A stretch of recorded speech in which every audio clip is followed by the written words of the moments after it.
There was no collusion. There was no Russia. Do you think I'd call Russia? I need help in Idaho. I need help in Iowa. Oh, let's call Russia. It's a con job, just like so many other con jobs that you've been seeing. Well, that's just the latest rant here from the president when it comes to the Russia probe. Now, this comes as Bloomberg is reporting that Bob Mueller is expected to issue findings on his probe soon after Election Day next month, and new indictments could come down pretty much at that time. The result also says Mueller close to determining whether or not the Trump campaign colluded with Russia and also whether or not Trump obstructed justice. Now, that comes on the heels of reports saying that President Trump's legal team is working on providing written answers to questions provided by Mueller. Those questions specifically focused on collusion. Two sides still negotiating about whether Trump himself will be interviewed in person about possible obstruction of justice. Also, Michael Cohen, remember him? Well, he's back in the news. Trump's former attorney just met with the feds from the Southern District of New York. Vanity Fair reporting that Cohen has spent 50 hours with prosecutors, even though he does not have a formal cooperation agreement. Cohen pleaded guilty, as you may remember, to 8 federal charges back in August, including campaign finance violations. Paul Manafort has also had several meetings with prosecutors. Trump's former campaign chairman cooperating with the feds that after he was found guilty of several charges in August, he then cut a deal to avoid a second trial. Joining us now, former federal prosecutor Barrett Berger. She now director of the Center for Advancement of Public Integrity at Columbia Law School. Okay. First off, it seems pretty clear that Mueller took a lesson from Comey that you're going to wait till after election before you're going to release any reports or give any press conferences. That said, what do you read between the lines that the report could soon be forthcoming and there could be more indictments? So I'm not putting a ton of weight into, any predictions about the timing of the report. As you and I have talked about all the time, Mueller's shop doesn't leak. They're not giving us any indications as to when the report is coming. I don't think it has been going on for such a, exorbitant amount of time that they would be getting, they'd be feeling the internal pressure. So I think Well, how about political pressure? Not bear it in terms of an election, but there has not been tacit. It's been pretty overt. The president plans to move Sessions out the door after the midterms and maybe some other folks as well, and that would change the oversight of the actual probe. Does that factor at all, you think, into Mueller's decision as to when? I think that politically it definitely could affect it, right? So if Jeff Sessions is out and we get a new attorney general, then Rod Rosenstein is no longer the one supervising the Mueller investigation. So it clearly could have an effect on it.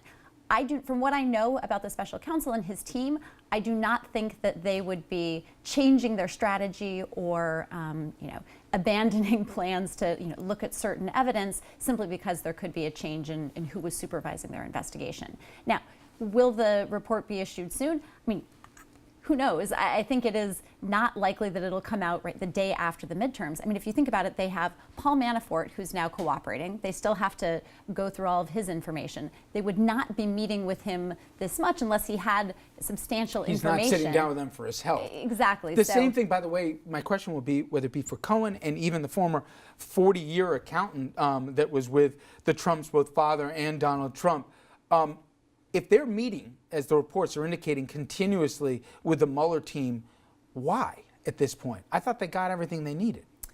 It's a good question, and I don't know that we know the answer to that yet. I mean, from my experience, prosecutors are not going to devote 50 hours of time sitting down with somebody unless that person can actually get them something, right? So, and this is not people that they've already charged. They don't need information about them. This is going to be information that they can actually use for future indictments. Now, whether this is indictments of people that were part of the Trump campaign, we have no idea. It could be information relating to, I mean, they do have, many Russians that have been charged in 2 separate indictments. So it could be information related to that. But based on my experience as a prosecutor, the fact that they are, signing Manafort up to a cooperation, or have signed Manafort up to a cooperation agreement, are spending so much time with Michael Cohen, makes it unlikely that this investigation would be, on its way to be concluded right now. Would you find it more or less likely that there won't be more shoes to drop, given at least the behind-the-scenes developments? I think there probably will be more shoes to drop, but I'm not sure they're going to be the ones that everyone maybe is waiting with bated breath. I mean, if you remember, the two main focuses of this whole investigation are: was there collusion between the Trump campaign and Russia, and was there any obstruction of justice on the part of Trump and his campaign? So, will the shoes be in one of those two camps? Maybe, but it also could be something that is not even on our radar yet. So this report. Explain how it works. Who gets, what the report, I know we don't know what's in the report until it comes out, but what would be in this kind of a report? Who gets the report, and then who decides who gets to see more broadly the report? So as it stands right now, the regulations say that the special counsel gives his report to his supervisor, which right now, because Sessions is conflicted, is Rod Rosenstein. So Rosenstein then would have the ability to decide what he wants to do with it. Should he give it to Congress? Should he not do anything with it? I mean, Rosenstein really then has the full discretion as to what he does with that. I think it would be unlikely for him to do nothing with that. I think parts of it will certainly go to Congress, but it is really it's his call as to how much of that actually gets disclosed. And sounds really granular, but it's, I think, an important distinction. If all of a sudden midterms happen, the next day, that Wednesday, Trump says, thanks for the memory session, you're out, I want somebody, that person still has to be confirmed for the Attorney General. Correct. And in the interim, until that person's confirmed, and I'm sure the folks in the Senate would want clarity that he or she, if confirmed, would make sure that that report would see the light of day. But in that interim, it still remains with Rosenstein. Rosenstein still is basically the arbiter as to whether or not this is shared with Congress, shared with the American public, whatever else then flows from it, correct? Correct, unless there's a full sweep and he takes out Sessions and Rosenstein. I mean, again, you could imagine in a crazy world where they would both be out and then... I think we're in that crazy world. So to that point, who at the end of the day decides if we get to see it, we the people? I think Congress ultimately would be the ones to decide. So if Rosenstein decides that he wants to release the report to Congress, then Congress would have the ability to decide how much of this actually gets made public.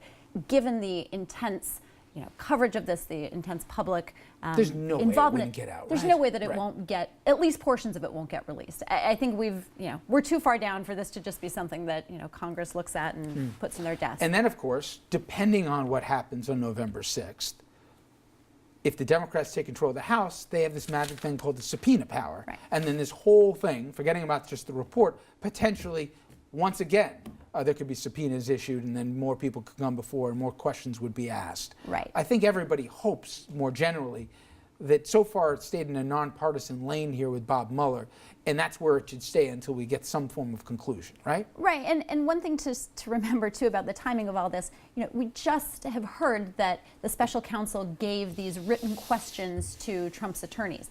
They haven't gotten the responses yet. I mean, my guess is there could be some back and forth on that.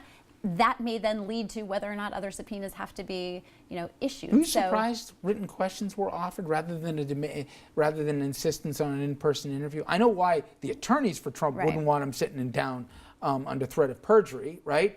But at the end, why would Mueller settle for that? Look, I think Mueller is cautious. I think he's not going to, try to burn the house down by trying to subpoena the president right off the bat.